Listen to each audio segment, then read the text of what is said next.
पिछले 45 दिन से ये आंदोलन चल रहा है और सर आप आए हैं, आपने आश्वासन भी दिया है और एक तरह से इसके लिए तमाम संघ आपका साधुवाद कर रहा है। तो क्या लग रहा है ये आंदोलन कब उठ जाना चाहिए? क्योंकि आप आए हैं, आश्वासन भी दिया है। आंदोलन हमारे भिक्षुओं का आंदोलन लगातार 45 दिन से चल रहा है। पहले महाबोधि महाविहार के पास आंदोलन था, अभी वो इस जगह पर हो रहा है। तो इनकी मांग बहुत बड़ी इम्पोर्टेंट है, बहुत बड़ी टेक्निकल और इम्पोर्टेंट मांग इनकी है कि भाई बौद्ध एक अरे चलो चलो इधर चलो। वो जो महाबोधि महाविहार है ये बौद्धों के ताबे में दो, ये मांग बहुत बड़ी इम्पोर्टेंट है। और जो बीटी एक्ट 1949 है उसको खत्म करो, इस मांग को लेकर आंदोलन चल रहा है। मैं कल माननीय मुख्यमंत्री जी को मैं मिलने वाला हूँ, नीतीश कुमार जी को मिलने वाला हूँ और सभी भिक्षुओं की जो भावना है भावना उनके सामने मैं रखने वाला हूँ। और इस एक्ट में बदल होना चाहिए और महाबोधि महाविहार बौद्धों के ताबे में मिलना चाहिए। ये जो मांग हमारी बौद्ध भिक्षुओं की उसका हम पूरा समर्थन करते हैं और बौद्ध भिक्षुओं के ताबे में ही ये पूरा महाबोधि महाविहार आना चाहिए। ये एज ए बुद्धिस्ट मिनिस्टर ये मेरी भी सूचना है और जरूर मैं मतलब ये महाबोधि महाविहार बौद्धों के ताबे में देने के लिए प्रयत्न करूंगा। आदरणीय जी, आप इस मुद्दे को लोकसभा में उठाएंगे कि आप जाकर? मतलब लोकसभा में तो मंत्री हूँ, ऐसा लोकसभा में तो नहीं, आपके सानिध्य में और भी नेता है, आप उनको बोल सकते हैं। हाँ, मैं बोल सकते हैं। मतलब ये जो हमारा जो इस विषय पार्लियामेंट में भी अगर आता है तो चर्चा हो सकती है और जरूर उसके लिए मैं प्रयत्न करूंगा। क्योंकि भारत में आज भी जितने भी हम धर्म के रिलीजन या मंदिर की बात करें, गिरजाघर की बात करें, चर्च की बात करें, वहाँ पर किसी भी अन्य धर्म का हस्तक्षेप नहीं है, लेकिन खाली बौद्ध बिहार ऐसा है महामंदिर जहाँ पर हम देख रहे हैं कि हिंदूवादी लोगों का कब्जा और कहीं ना कहीं वहाँ पर एक हिंदूकरण किया जा रहा है। तो इसके लिए जी यहाँ कोई हिंदूकरण होगा नहीं। बुद्धिज्म है, वो विज्ञान पर आधारित है। कोई भी इसका हिंदूकरण करने की कोशिश करेगा तो ऐसा होगा सर, अंदर शिवलिंग बना दिए गए हैं और जो 5 बुद्ध की तस्वीरें उनको पांडव बता रहे हैं, आप कह रहे नहीं हो रहा है।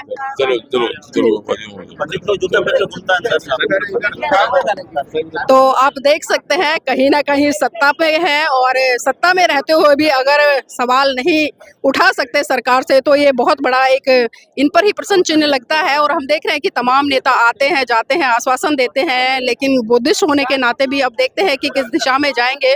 क्या जो आश्वासन देकर गए हैं इस आश्वासन को पूरा करेंगे या नहीं करेंगे? आज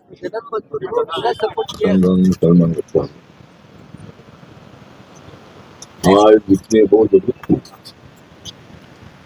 अपने न्याय मांग के लिए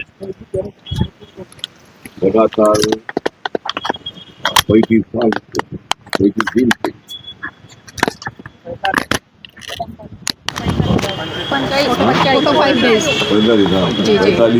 45 डेज से यहाँ आपका शांतिपूर्ण आंदोलन चल रहा है।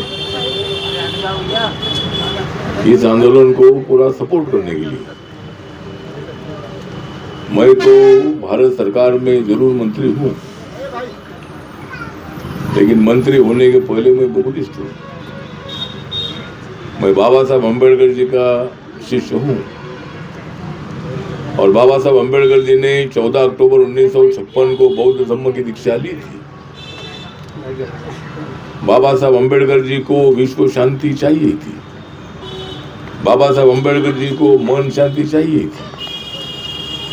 मन शांति रहेगी तो गांव शांति होगी, गांव में शांति रहेगी तो जिले में शांति होगी, जिले में शांति होगी तो राज्य में शांति होगी, राज्य में शांति होगी तो विश्व में अपने देश में शांति होगी और देश में शांति होगी तो विश्व में शांति होगी। तो ये विश्व शांति का विचार आज भी दुनिया भर में बुद्धिज्म को लोग मानते हैं, गौतम बुद्धा को मानते हैं। जरूर हिंदू होंगे, लेकिन बुद्ध की जो फिलॉसफी विज्ञान पर आधारित है, समानता पर आधारित है,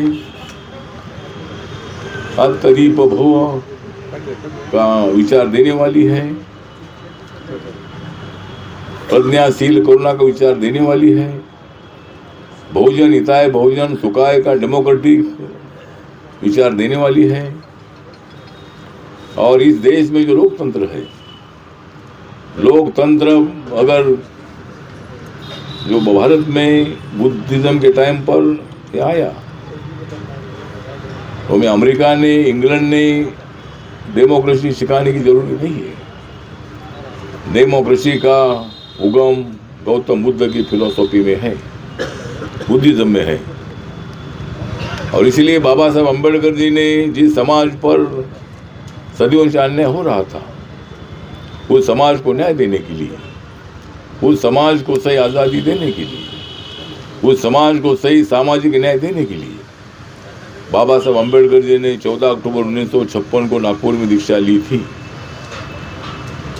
आज हमारे प्रज्ञाशील जी, जिनको मैं अनेक सालों से जानता हूँ, वो यहाँ का जो महाबोधि महाविहार की जो कमेटी है, इस कमेटी के वो मेंबर भी रहे हैं।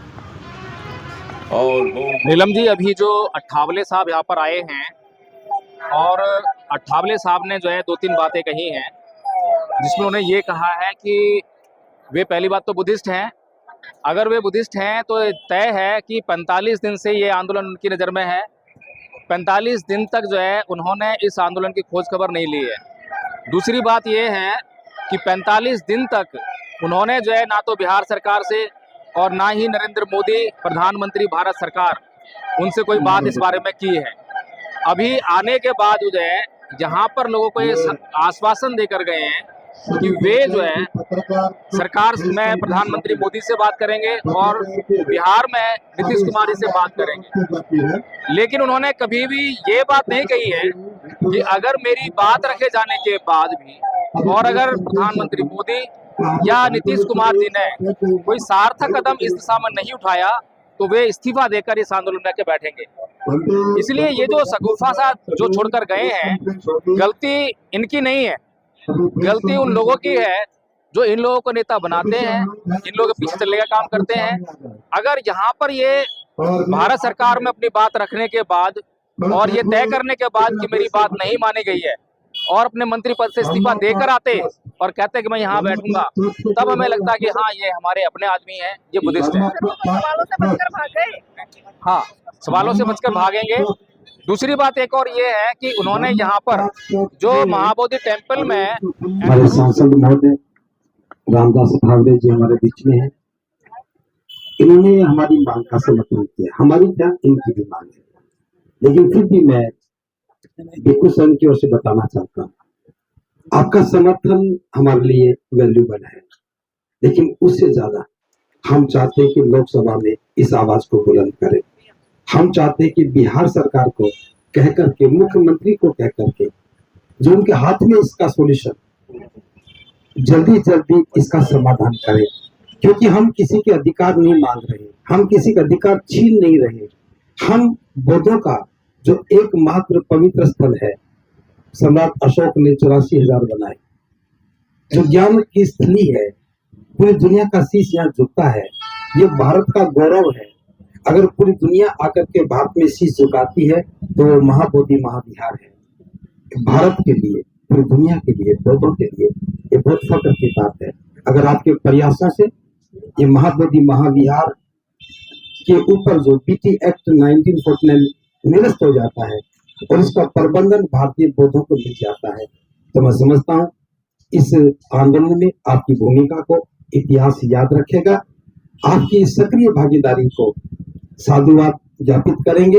और मैं इतना कहना चाहता हूँ, जंगल की आग का इतिहास लिखा जा रहा है। जो इस आंदोलन के समर्थन में खड़े होकर के इस लड़ाई को लड़ने में साथ खड़े हैं, उनका नाम सोने के अक्षरों से लिखा जाएगा। और जो सत्ता में बैठ करके या विधायक सांसद बन करके चुप्पी साध कर बैठे हैं, उनका नाम गद्दारों की सूची में आएगा। मैं चाहता हूँ इस जंगल की आग में आपकी भूमिका महत्वपूर्ण होनी चाहिए। इसी आशा विश्वास के साथ आपके समर्थन का हम साधुवाद ज्ञापित करते हैं। बहुत बहुत साधुवाद। भागवत संबंध बंदे जी